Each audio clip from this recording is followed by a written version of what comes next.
the last lecture. Yeah. I know, I'm very sad. I've enjoyed doing these actually. Like, they're doing pretty good. The first couple ones were a little bit like a bit rough because I wasn't really that experienced in doing it, but I feel like I've grown into it to be honest. So it's pretty good.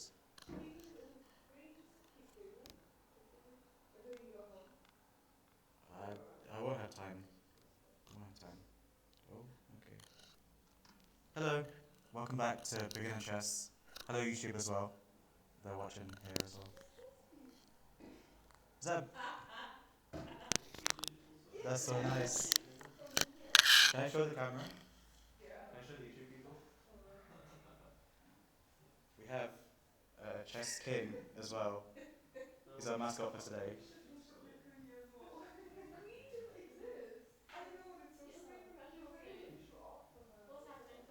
What's happening today?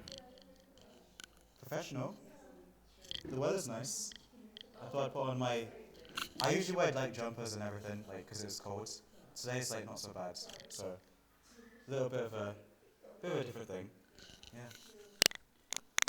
Anyway, as I mentioned before, like, I've had no time over the last like week or so, so I haven't really prepared much slides. But basically, today we're just gonna go over like a bunch of puzzles, and there's a thing called on Chess called Puzzle Streak, not Stream. And basically, we're gonna do that today until you guys get bored, and then you can play some normal chess.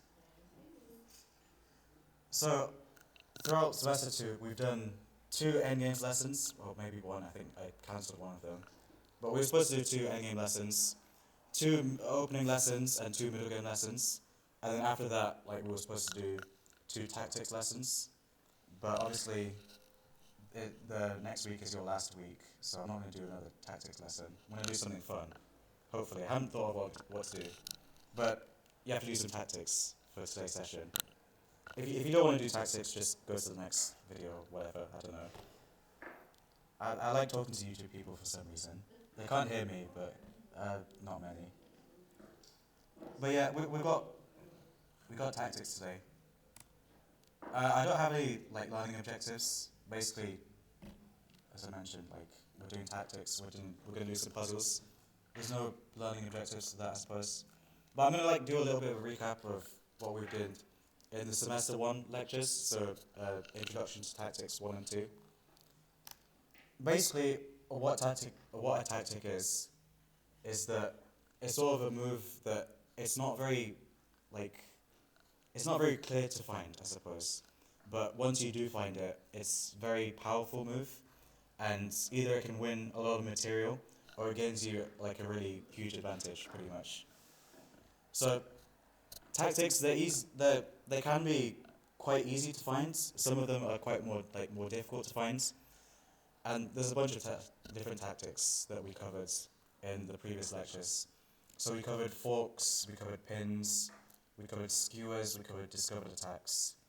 And there's like a bunch more of the other stuff as well. But they don't really fall under like a specific name. A lot of the tactics in like higher, more advanced games, they're sort of like quieter moves that can win you like small advantage or evaluation, pretty much. So remember I mentioned in the like previous lecture about evaluation, so evaluating your middle game. There's certain moves that basically like slightly improve your position because, you know, maybe you're getting more space, for example, so space advantage. Maybe you're putting the opponent's king in a little bit more danger. They're kind of tactics in a way, but really the main tactics that we're going to be focusing are the ones that have names, pretty much. So checkmate is a tactic, I suppose. Checkmates are like the basic stuff. Pins, forks, skewers, and discovered attacks are what we covered in the previous lectures. And I mentioned in the previous lecture, this is just like the same slide that I gave you in Tactics 1, was that when 2 beginners play each other, most of the time you're going to blunder pretty much, or your opponent is going to blunder. And whoever blunders their pieces less than the opponent is going to win, pretty much. But as you start to improve your chess, as you become a little bit more intermediate, a bit more advanced, tactics are where games are won or lost. Because you start to like reduce your blunders, pretty much. You start to not make as many mistakes. And basically trying to improve your tactics is one of the best ways of getting from beginner to intermediate and beyond. And you build your tactics with experience, pretty much. Which is why, oh, no, never mind. So, this is another slide that I gave in Tactics 1. So just explaining what a fork is. Basically if you have a piece or a pawn that's attacking two things at the same time, so attacking two of your opponent's pieces at the same time, most of the time if it's like a king and something else, so like another minor piece, that's not a knight, by the way, you can't fork a knight. So in this position we have... No, because, actually no, sorry, I was thinking about like forking a knight with a knight. Yeah, thank you for reminding me, but you can't fork a knight with a knight because the knight can just take you back. But I was thinking about forks with a knight, pretty much. So in this example, we have a king and a queen, and this knight is attacking both the king and the queen at the same time. So this is a fork, pretty much. The opponent has to deal with the attack on the king first because it's a check, and they have to move the king. Like there's no way we can get rid of this knight in this position. So black has to move the king to wherever square they want, and then on the next move we capture the queen. Forks are like one of the nicest tactics you can find, pretty much.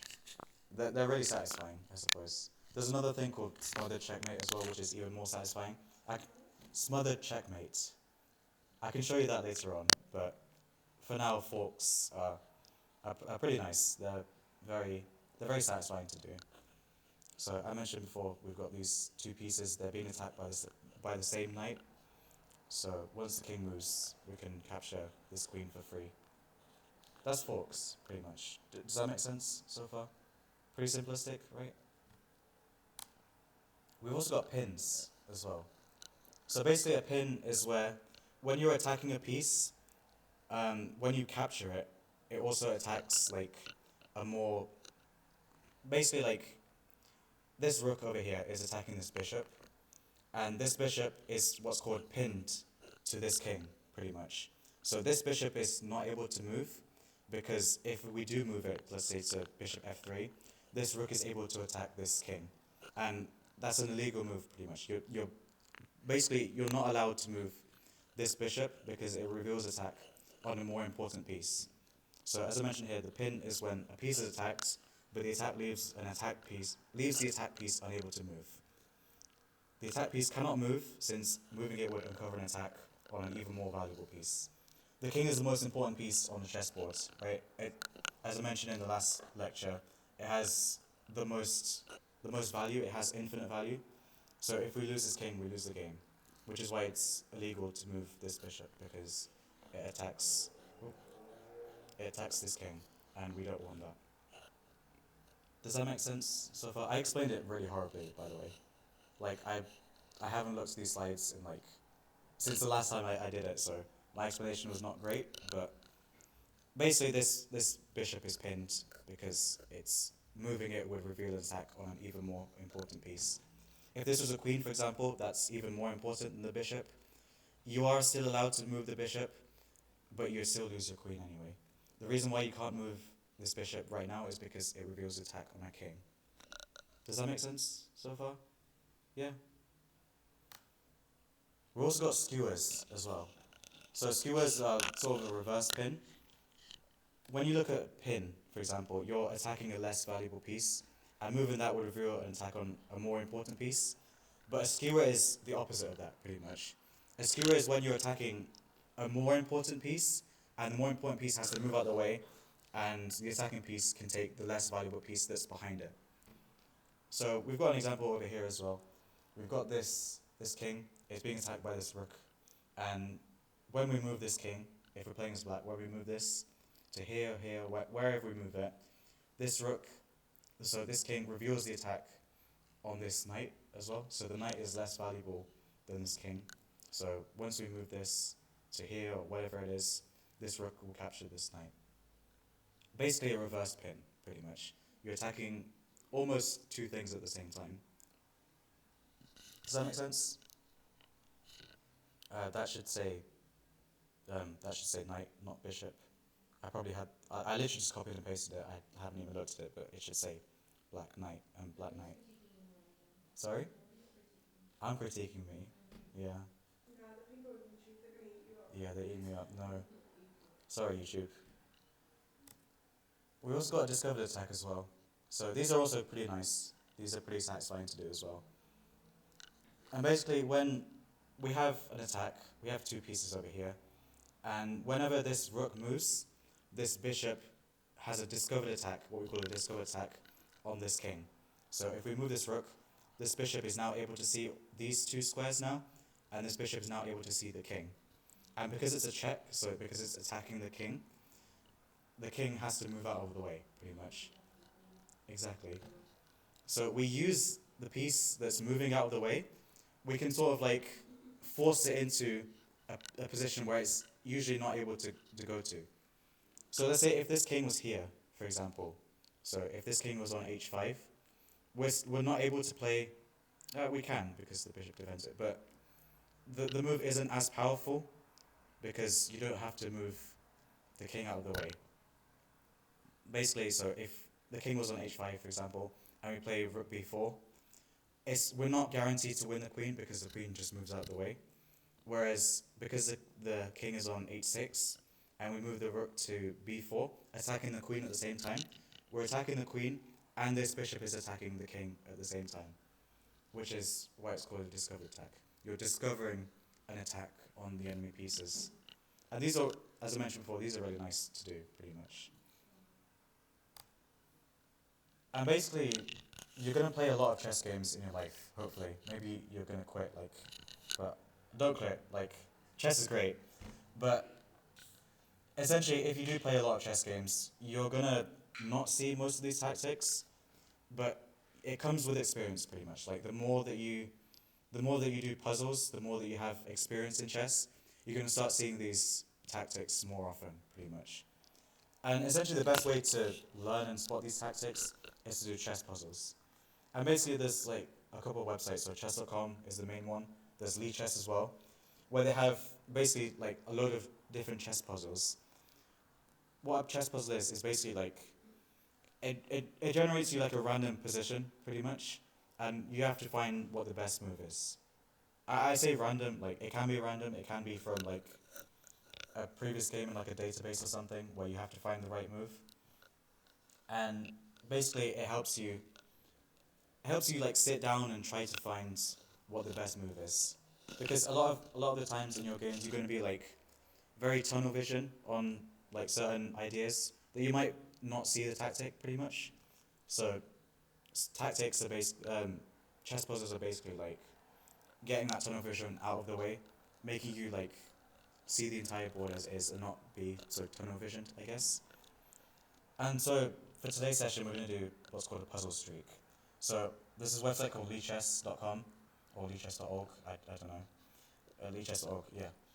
And basically we're going to go through a couple of puzzles and we're basically going to try to figure out what the right moves are. And as you do more and more puzzles, there's a little streak. So if you solve 5 puzzles in a row, you get 5 little streak as well. So basically we're going to try to figure out how long we can do our streak for, pretty much, until we get a wrong answer. Is everyone happy with that? Yeah?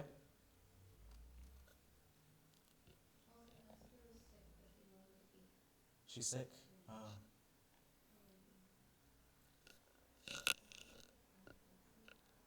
We've got our first example here.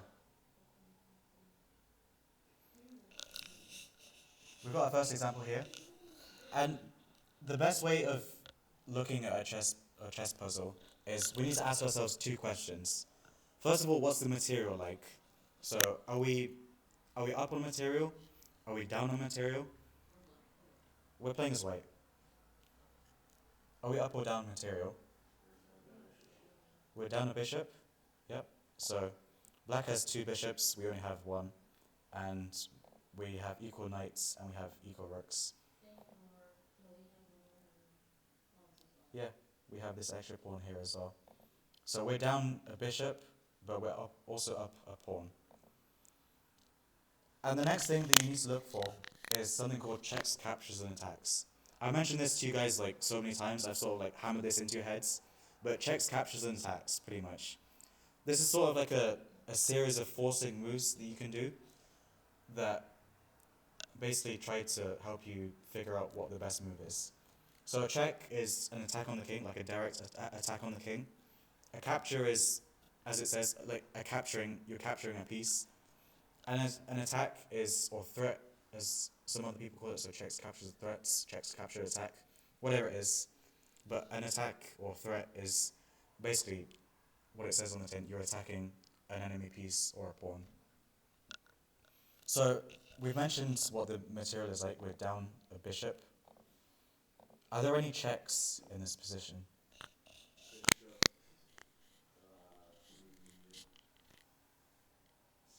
Bishop e6? Yeah? And it is the right move. But what's the follow-up to that? So the king's moved here. Rook d8. Very nice. So that was a checkmate in 2. So the way that you see this kind of stuff is, again, as I mentioned, checks, captures, and attacks. You have this check, you have this check, you have this check. You gotta basically try to figure out like what is the simplest way that your opponent can respond to. So obviously this is stupid. Oh, this is completely stupid because it just loses the rook, right? The king can just capture it. Again, this is also kind of stupid as well because the pawn can just capture it and then bishop can capture it as well. So what, sorry? It can be. So if the pawn's undefended and like you're attacking a more important piece and the undefended pawn, it's still a fork as well. But we don't have any forks in this position. This square? No, that's not a fork. So, words. So, when you fork something, basically it should be one thing attacking 2 opponent pieces.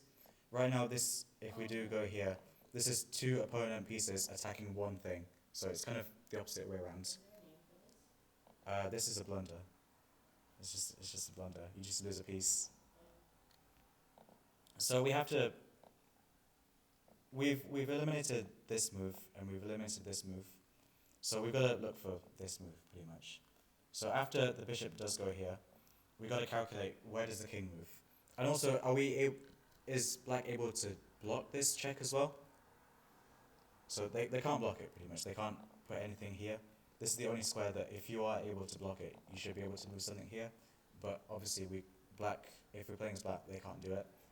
So where does this king move? As it mentions here, this is the only square we go to, that black can go to. So this is the only move. And again, we do the same thing, checks, captures, and attacks. Are we able to check this? Are we able to check the king in this position?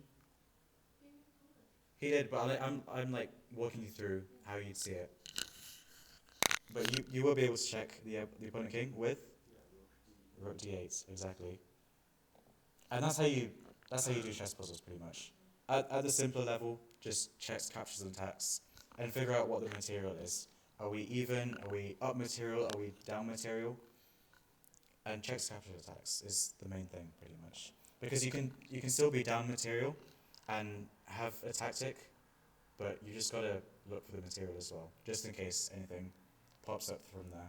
But checks, captures, attacks is the main way that we do these. So let's move on to the next one.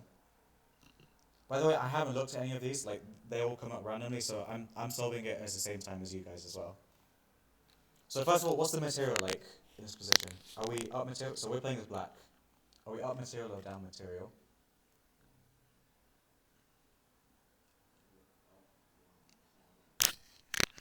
So let's count it. We're equal queens, we've got equal rooks, equal bishops.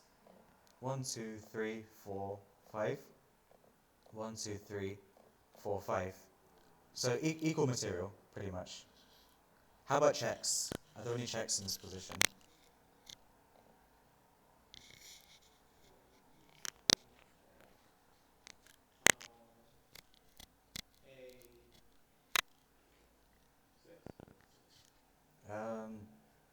So right idea, but like this is a6. You I think you're looking at this like on the wrong side of the board, pretty much. Yeah. But yeah, this is h3 exactly. So if we did go there, where would the king have to move? And also, can we block that check? As if we're playing as white. So the king's gone here. No? Are you able to move this king anywhere? Move it out of the check? Yeah. And that is checkmate. That's it. That's it. This is checkmate. So a stalemate is when you don't actually attack the king, but the king and the opponent pieces has nowhere to go, pretty much. So let's say if you can't do it on this position right now, but yeah, but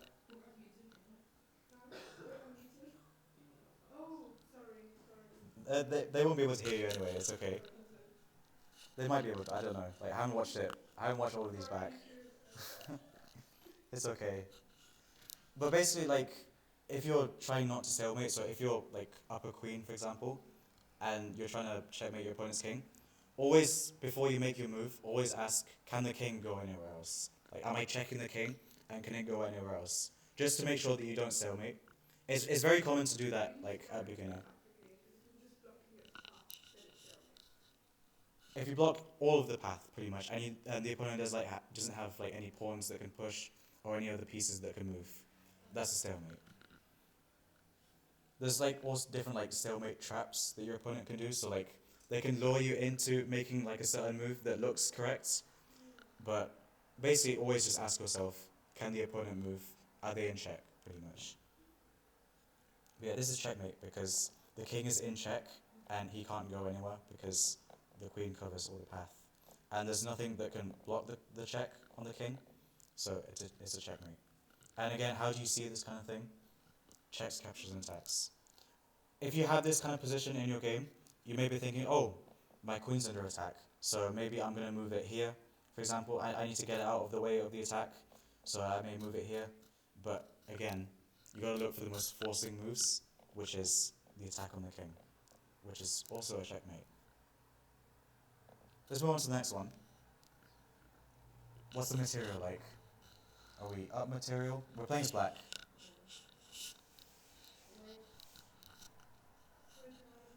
We down a pawn. So let's count it. Equal queens, equal knights. 1, 2, 3, 4, 5. 1, 2, 3, 4. So again, we're down a pawn. Are there any checks?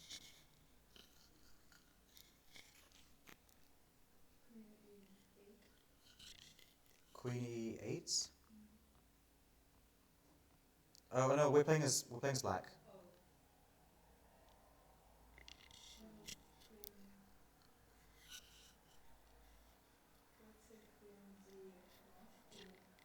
Queen e1. Here. Okay, so where will the king move after that? And can you block the check? Yeah. So if you're playing as white, can you block the check if the queen goes here? They can't go there. Okay. So where's the king move? To here. And then what? What do you do after that?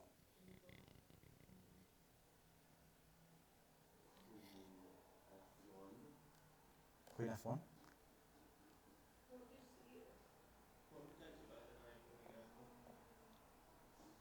Yeah, that is the correct answer. And queen here.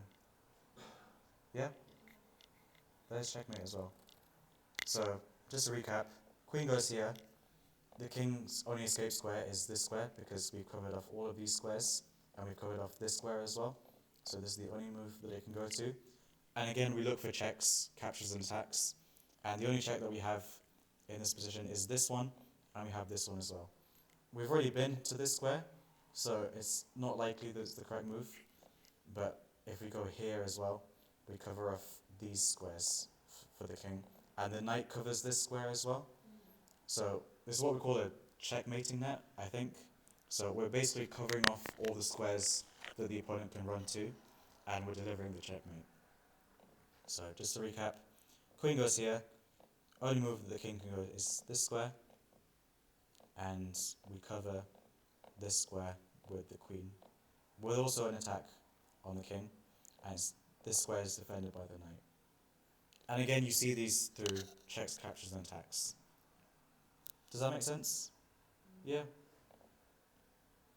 Let's see how far we can go. We're at 3 right now. I'm not going to tell you guys, so...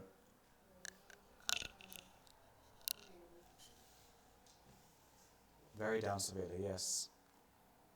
We're down, so not a piece, but we're down a lot of pawns. We're down 3 pawns. They've got 2 pieces as well. So they got 2 pieces for our bishops. So we're just down these pawns pretty much. These 3. So we're playing as white as well. So we're losing, but what did I mention before? Checks, captures, and attacks. Are there any checks in the position? No? No way we can check the king? Immediately, yeah. No way we can check the king. How about captures? Are there any captures that we can do? We can, yeah. What is it? Just any capture that we can do. Doesn't matter if they can recapture or not. We can look at that afterwards. Yeah, what are they? Yep, so we have this bishop.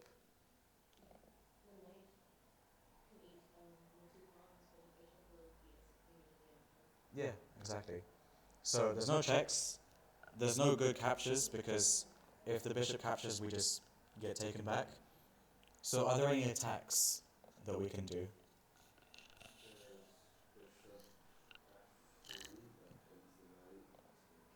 Yeah.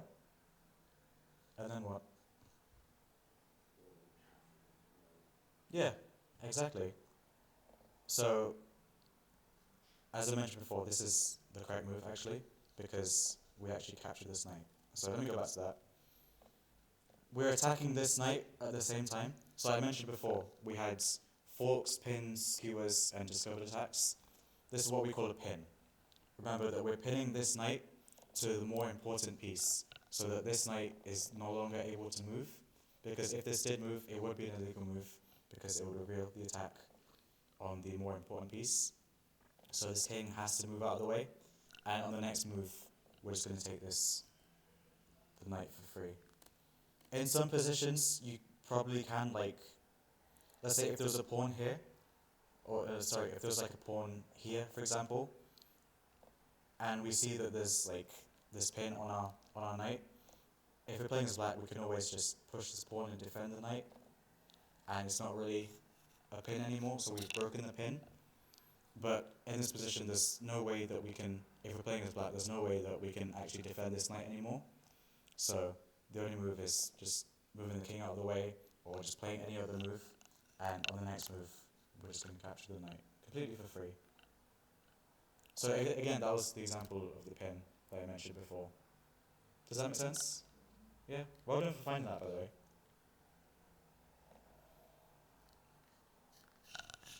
What about this one? Count the material.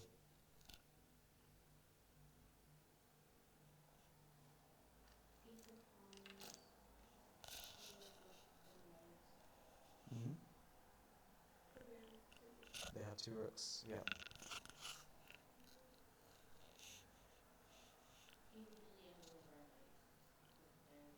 Mm-hmm. We could.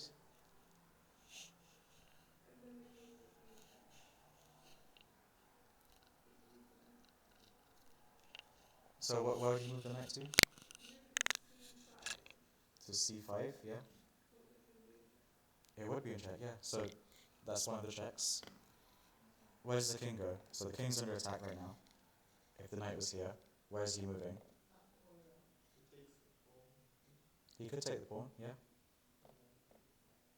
And what do we do next? Checks, captures, and attacks again.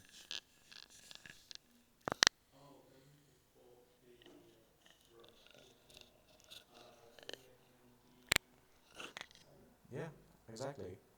So this is correct. So let me walk you through that again.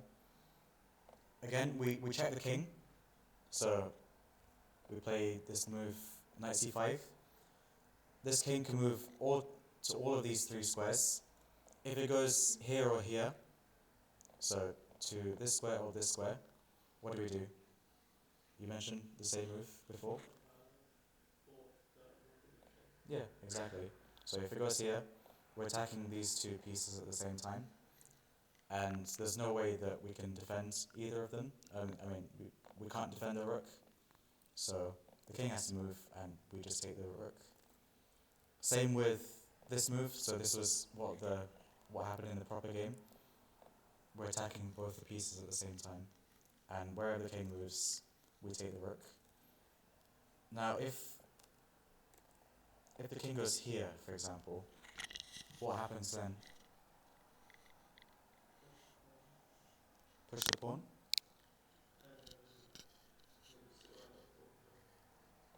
Yeah.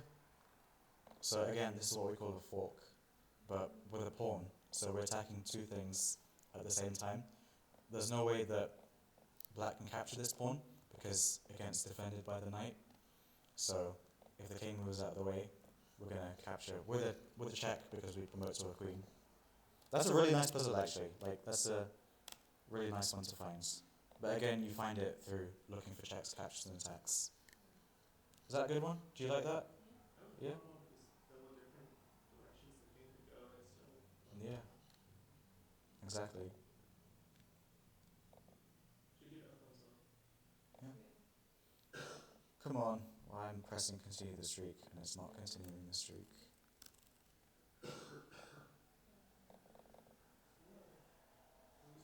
Let's refresh.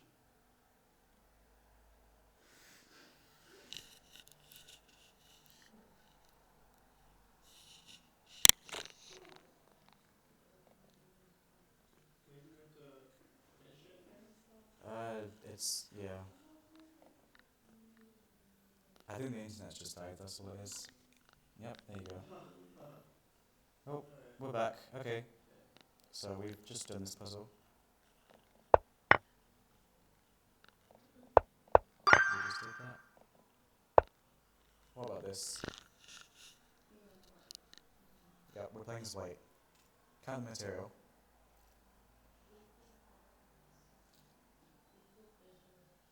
Yep. We're down a knight.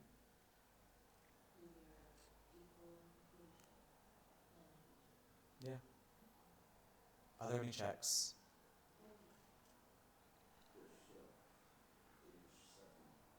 Bishop h7 is a check, yeah. What's the other check?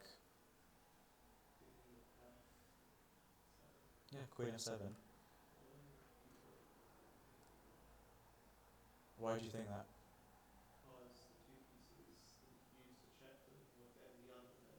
Hmm. That's correct, but one of them is actually the right move.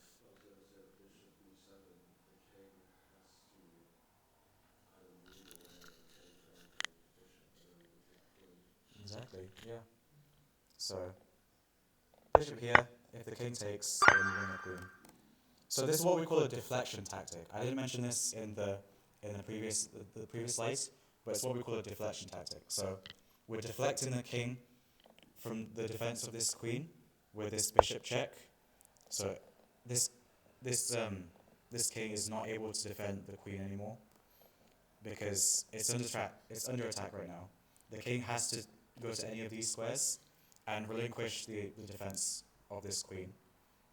So if it does go here, which is the best move because you don't really want to go here, because if they're gonna give you a free piece, you might as well take it. Even if you lose the queen, you might as well take the bishop pretty much. So they've taken that. They've stopped defending this queen anymore. So now we're able to take the queen, and this is also an example of a fork because we're attacking both of these bishops at the same time. But the main thing that you had to find was this bishop move, because you had to realize that this queen is defended by this king, but if we deflect it, if we move it away from the defense of this queen, from this queen, then we're actually able to take this queen for free. This is a really nice one as well. I like deflection tactics as well. There's a thing called the Greek gift sacrifice, where basically you have a similar kind of thing where you actually capture. So a lot of the time you have like your king here and your rook here as well, and you can sometimes have this move, bishop h7 or bishop h2 or whatever it is on this side or this side. Usually not on this side, but wherever the king's castles, if it's castle king sides, you can actually take this pawn and sort of like attract it towards the opponents, so to our side, and we play this move knight here and sort of like bring all of our pieces under attack to attack the king pretty much. But I can show you that later. That's another tactic that's really nice. It's called the Greek gift sacrifice. I'll tell you about it afterwards because it's not really important to us right now, but it's kind of similar. It's basically a deflection tactic at the same time. But basically, you just had to see this deflection tactic here. We make sure that the king is no longer defending this queen, and we take the queen for free. Good find, by the way. That was really good. What about this one? Are we up material? Are we down material?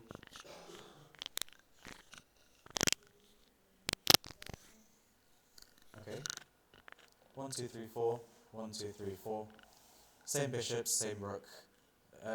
White has slightly more active king compared to ours. But are there any tactics? Is there a check? Rook, where, sorry? Rook e4. Yeah, what else?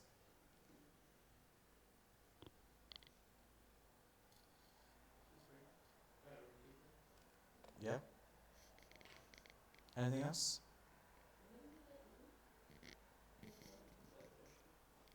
We have this bishop here. So if we did go here, where was this king going? So the rook's gone here. It can go here, it can go here, and it can go here. So there's 3 options that it can go to. And essentially when we're doing these kind of tactics, we've got to look for the easiest one to calculate. So this is a little bit more difficult to calculate because you've got to look for where does the king go? It's going to go 3 different paths, pretty much. And it's a little bit more difficult to calculate. So we can look at that later. What was the other check in this position with the rook?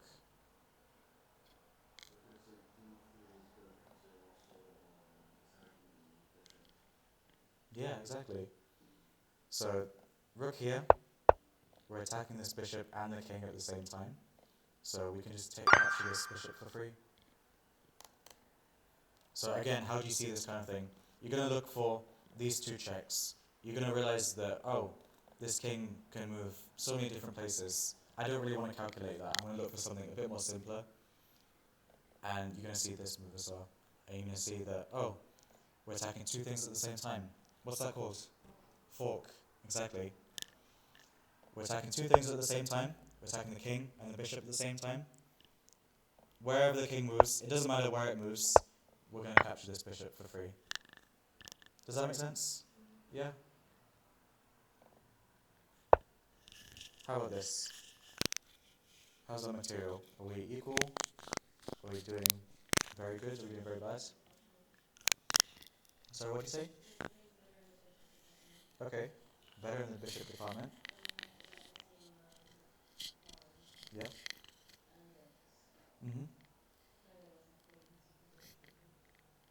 So, do we have any checks then?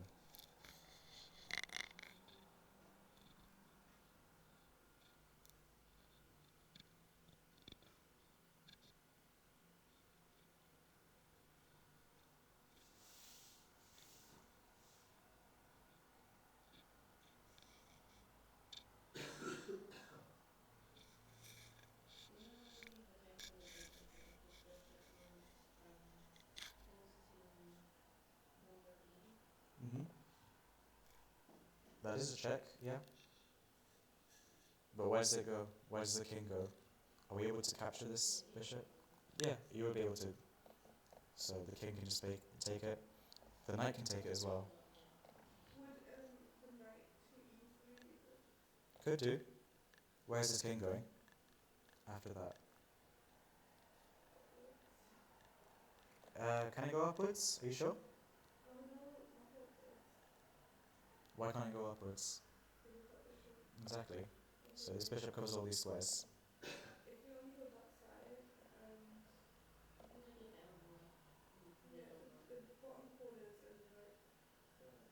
So if the knight goes here, this king is able to go to this square. Can't go here because of this pawn. Can't go here because of this bishop. Can it go here? Yeah. So it can go to any of those squares. Why can't it go here? Oh, yeah, sorry, it can't go there. It can only go here. Thank you for spotting that, I didn't realise. It can only go here. What do we do after that?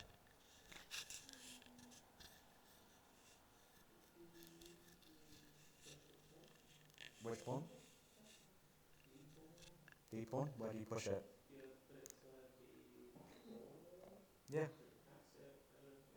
And then where's the king go after that? So the king's here, the pawn is here, the knight is here.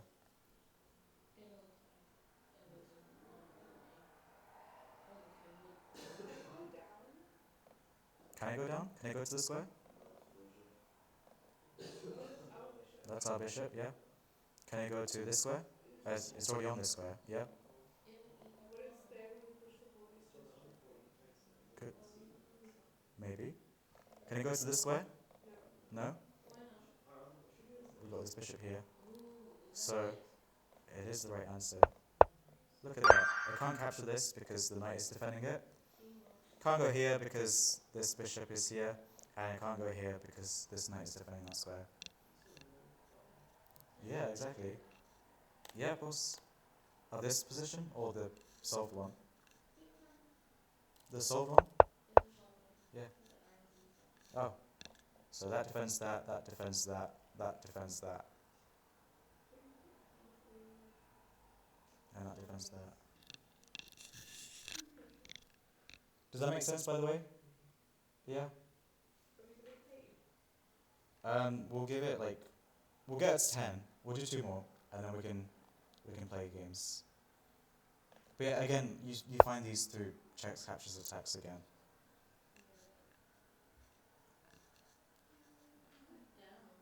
We're down? Yes, we are down. And?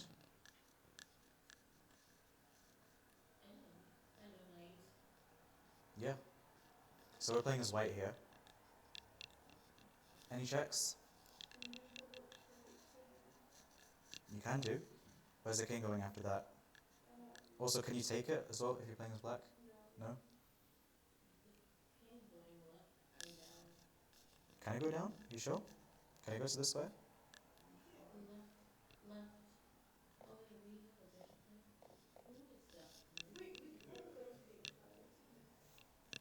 So the rook is here.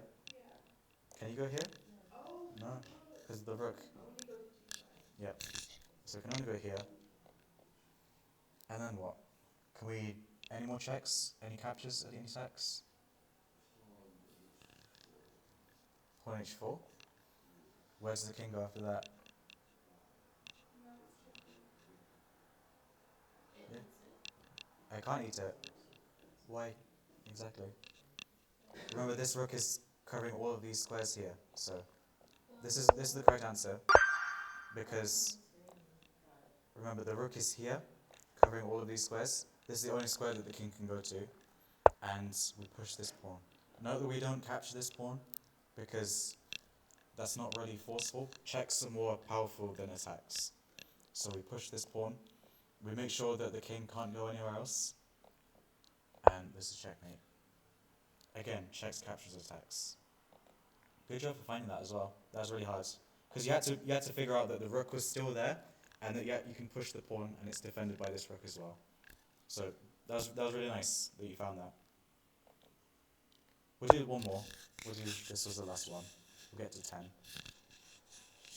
How's our material doing? Are we up material? Are we down material?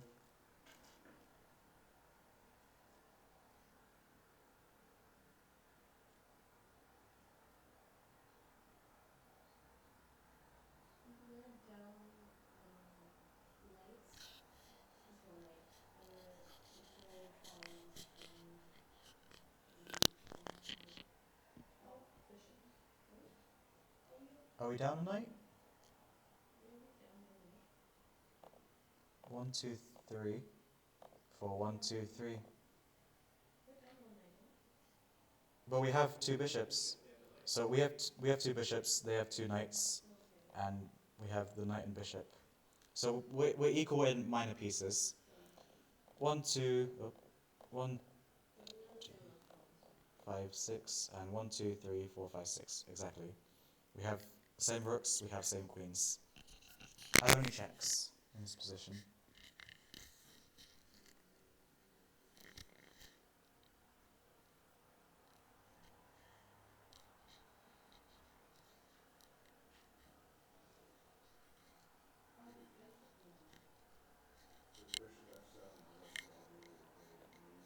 Bishop F7. What happens after that? Yep.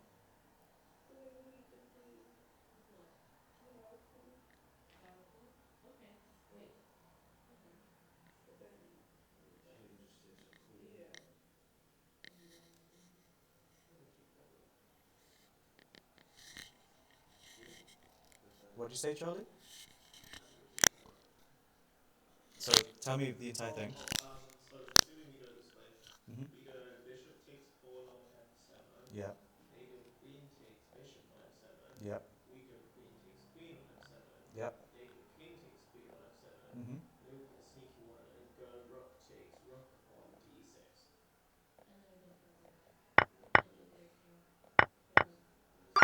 Very nice. So what was this an example of again? So capturing this, what was this an example of? We had another example of this. Not a pin, kind of a pin, because this pawn can't move. It is kind of a sacrifice. What did you say, sorry? Uh, kind of, because you are discovering an attack on this, but it is defended. So you're removing the defender, yeah, exactly. Because remember we had that same position where like the bishop captured here, and like the king had to move out of the way, and we captured the queen over here, something like that. This queen is defending this rook. So if we remove the defense of this rook, if we attract this queen to capture this pawn, as we do here, then obviously we don't take the rook right now because our queen is hanging. So we change the move order a little bit. We capture the queen, make sure that they don't take our queen, and we win the rook, just like that.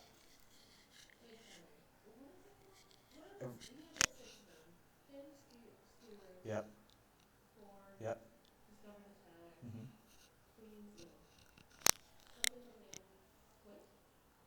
Hmm. There's Greek gift, but I'll tell you about that later. And this is called removing the defender. So if this is the same one that I showed like before as well. So basically, this queen is defending these two at the same time. So if we overload an attack on one of the things that the queen's defending, it has to move out of the way. And eventually, we're going to remove the defender. So we're going to remove the queen that was there before. And this rook is undefended. We're just going to take it.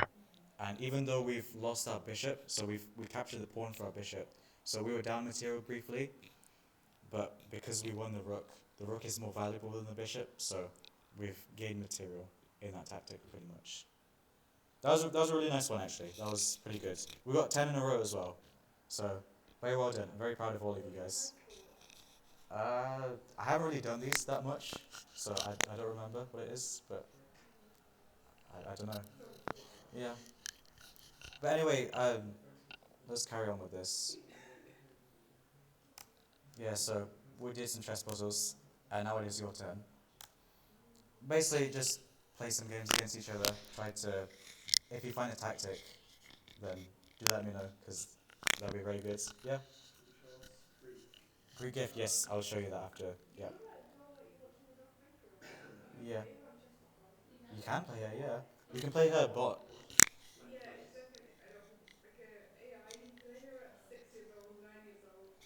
Yeah, yeah, yeah. Did you manage to beat her at any age?